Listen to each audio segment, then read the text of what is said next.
There's been a massive update in the FDA versus compound pharmacies, basically versus obesity case. This is Saturday, October 12th, 2024, and this video will be valid until November 21st, 2024. Here's the tea. Yesterday, the FDA filed paperwork in federal court called a temporary motion for remand. Basically, that means that the FDA says, hey, we might have not have looked into this whole shortage thing 100% completely. Maybe we shouldn't have taken only Eli Lilly's word, which I found out in a closed-door meeting. That's, in fact, exactly what they do. Did we touch base too on the fact that we really feel that FDA to remove the drug from the shortage list only takes into account what the manufacturer is telling them? Essentially, what this means is that the FDA has agreed not to go after criminally any telehealth companies or compounding pharmacies that continue to produce and distribute Tirzepatide. This is phenomenal news. Best case scenario. What's not good news is 64% of you are returning users and have not subscribed to this channel. If Tirzepatide matters to you and the shortage matters to you, you need to click that subscribe button and to get the latest updates on what is going on essentially with your life and your health. So hit subscribe, support the channel, click like and comment. Back to the news. Okay, for those of you who have no idea what is going on, let me give you a very quick recap of everything that's happened. On October 2nd, the FDA suddenly and without any warning removed Tirzepatide from the FDA shortage list. Essentially what that meant is under law, compounding 503A pharmacies had to that very day stop producing, manufacturing, and distributing Tirzepatide to their patients, leaving millions of people scrambling as to what to do now. On October 7th, the FOA sued the FDA, citing that it did not follow standards, it didn't have a procedure in place, and it essentially that we're still in shortage. On October 8th, on October 8th, Judge Whitman ordered both parties to submit documentation to the court so he could go over them to rule on a TRO hearing.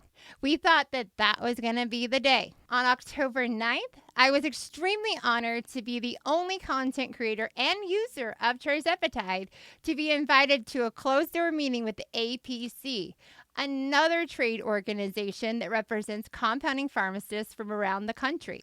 In this meeting, I found out shocking truths that the FDA didn't take into consideration anything other than Eli Lilly's word that the shortage was over. Multi-billion-dollar company, trillion-dollar drug, and the FDA was bound under FDA rules and law to only take in Eli Lilly's word for it.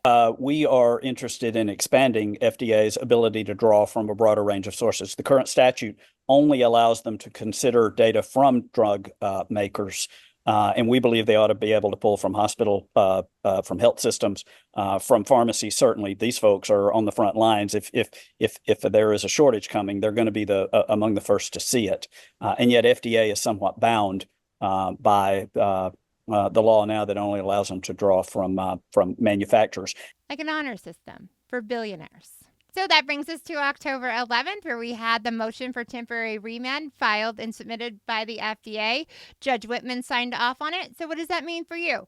That means that your telehealth provider and compounding pharmacies around the country can prescribe, distribute, and care for their patients using Tirzepatide under no worrying a penalty from the FDA or the FDA coming and finding them or prosecuting them. It's essentially as if we've gone to the world before FDA took it off of the shortage list. Under the court documents, that means we have until at least November 21st, 2024, where Tirzepatide under compounding law is legal to distribute and sell to patients. That means that you have at least until November 21st to get your game plan together. Figure out what you're going to do. Are you going to get a month or two ahead of time in the refrigerator? Are they going to last? Talk to the compounding pharmacy, figure out what something called the BUD date is, the by use date, how long that Tirzepatide is going to last.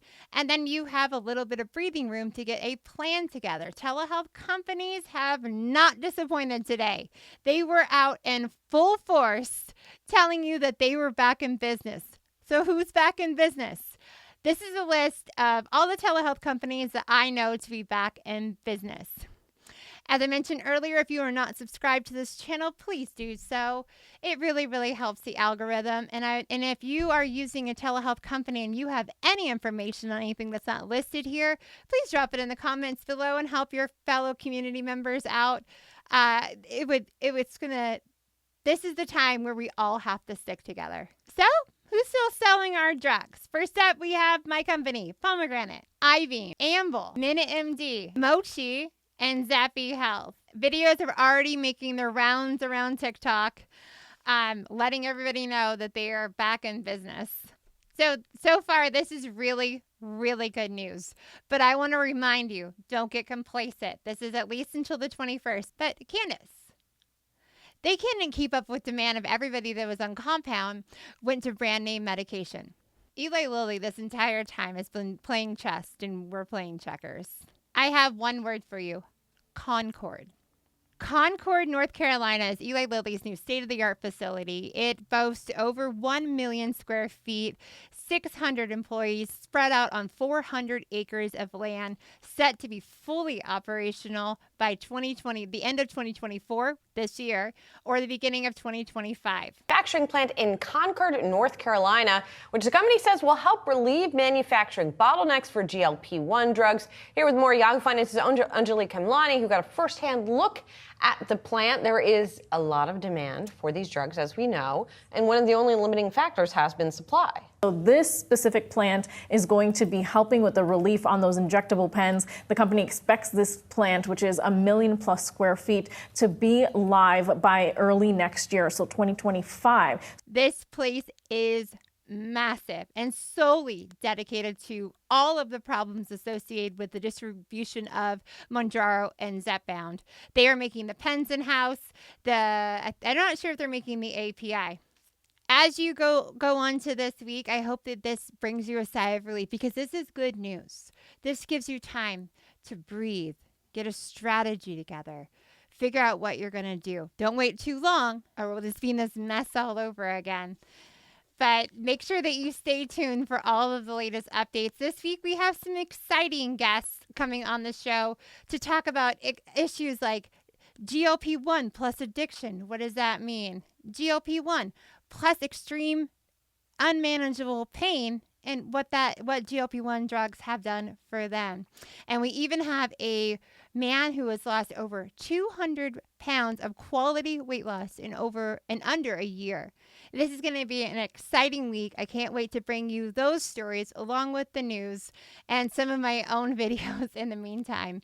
But we got to quit meeting like this. I can't handle all this news and stress. But I'm Candace Cunningham, and this has been your tea on GLP. One day that's going to sound less corny to say. Your tea on GLP. Your tea on GLP. That is really nasally. I like a nasally voice. Your tea. The tea.